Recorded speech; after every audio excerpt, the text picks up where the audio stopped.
We live in the most connected era in human history. But why do 61% of Americans report feeling more lonely than ever before? There's something happening to us, to our relationships, to our ability to truly see each other. A quiet catastrophe unfolding behind billions of glowing rectangles. Today, we're going to explore why we've never been more accessible to each other, yet never felt more alone. Why are we drowning in contacts, but starving for connection? By the end of this video, you'll understand what screens are really taking from us, and it's far more than just your time. On the train, in cafes, at dinner tables, heads bowed, faces illuminated by the cold light of screens, the modern prayer position. What are we worshiping? We call it staying connected. But what kind of connection is this when the average person spends more time looking at their phone than making eye contact with other humans? Hell is other people, Sartre once said, but he never could have imagined a world where we'd prefer digital phantoms to flesh and blood. Think about it. When was the last time you had a conversation where nobody checked their phone? Where attention wasn't fractured? Where presence wasn't divided? Can't remember? You're not alone. The technology promised to bring us together, to collapse distance, to make the world smaller. And in some ways it has. I can video chat with someone on the other side of the planet. I can follow the daily thoughts of people I've never met. I can build communities around the most niche interests imaginable. But something essential has been lost in the process. Something we didn't even know we needed to protect. Something happened between us and our screens. We formed a relationship with them, an intimate one. Perhaps the most intimate relationship in our lives. Your phone knows you better than your partner does. It knows what you search for at 3 a.m. It knows your insecurities, your desires, your daily rhythms. It's the first thing you touch in the morning and the last thing you touch at night. And in giving ourselves so completely to our devices, we've forgotten how to give ourselves to each other. Consider this. Studies show that simply having a phone visible during a conversation, even if it's not being used, reduces the sense of connection and empathy between people. The mere presence of the device alters how we relate. Why? Because part of our attention is always tethered to it, waiting for the buzz, the notification, the hit of dopamine that comes from being wanted, even if it's just by an algorithm. The medium is the message, McLuhan told us, and the message of our screens is clear. Nothing deserves your full attention, not even the human being in front of you. Have you felt it? That subtle anxiety when you're fully present with someone? That itch to check your phone? That's not natural. That's conditioned. We've been trained like Pavlov's dogs to respond to digital bells. But here's what we're losing. The raw, unfiltered experience of another human being. The micro-expressions. The subtle shifts in tone.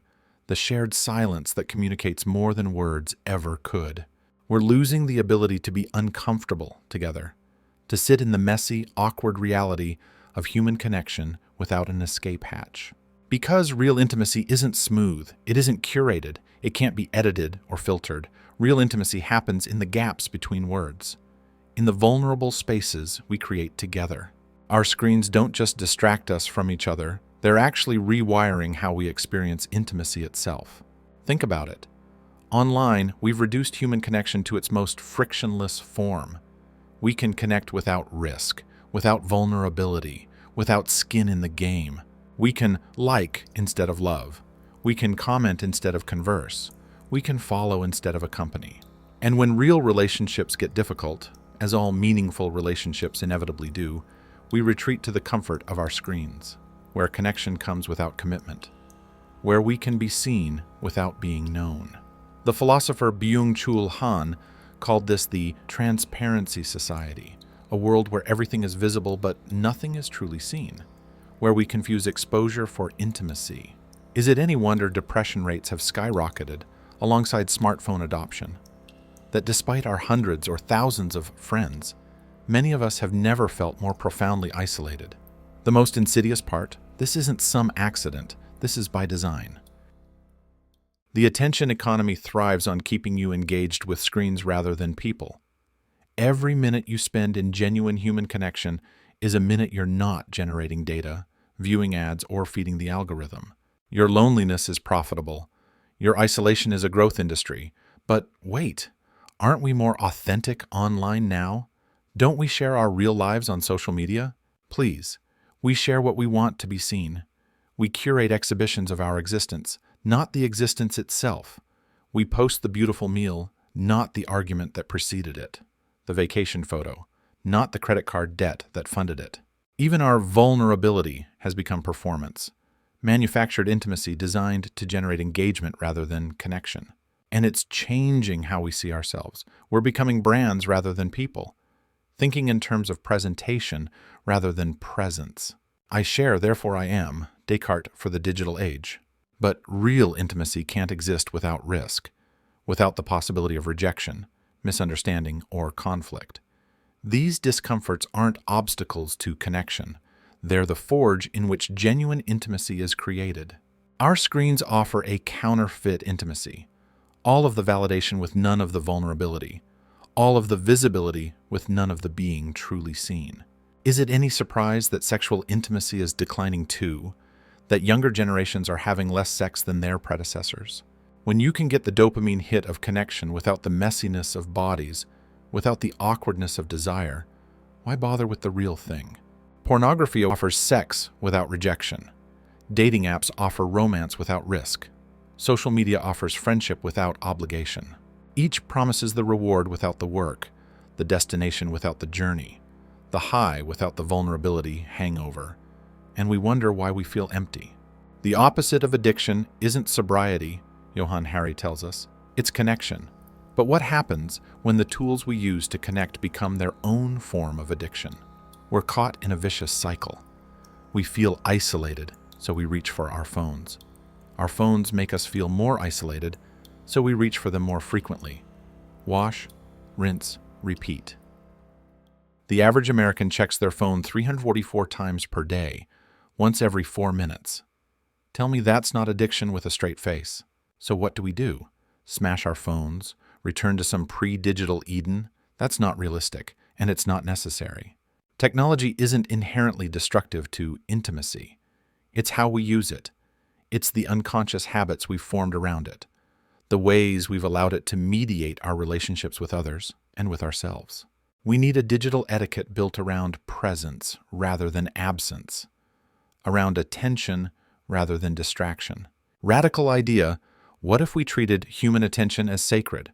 What if we recognized that when someone gives us their time and focus, they're giving us something precious and finite? What if we created boundaries around our technology use that protected space for genuine connection? We need physical spaces where screens are not welcome, times of day when notifications are silenced, relationships where presence is non-negotiable. When you're with someone, be with them, fully, messily, uncomfortably, not half there while the ghost of your digital self roams elsewhere. Attention is the rarest and purest form of generosity, Simone Weil wrote. In a world engineered to steal that attention, giving it freely to another human being becomes an act of rebellion. The most subversive thing you can do in the digital age? Look someone in the eyes. Listen without planning your response. Allow yourself to be changed by an encounter. Remember, intimacy isn't efficient. It can't be optimized or scaled. It happens in the inefficient spaces between people, in the silences, in the misunderstandings and reconciliations. True connection is found in presence, not performance, in being rather than broadcasting, in the courage to be seen as you are, not as you wish to be perceived. We touch our screens 2,617 times per day, but we've forgotten how to touch each other, not just physically, though that too, but emotionally, spiritually, with our full attention. We've created a world where we're never alone, yet rarely in true company, where we're constantly heard but seldom listened to, where we're seen by many but known by few. The death of intimacy isn't just a personal tragedy, it's a political one, because a society that can't connect, can't cooperate, can't empathize, can't build the trust needed to face collective challenges. Our screens haven't just changed how we relate to each other, they've changed how we relate to reality itself.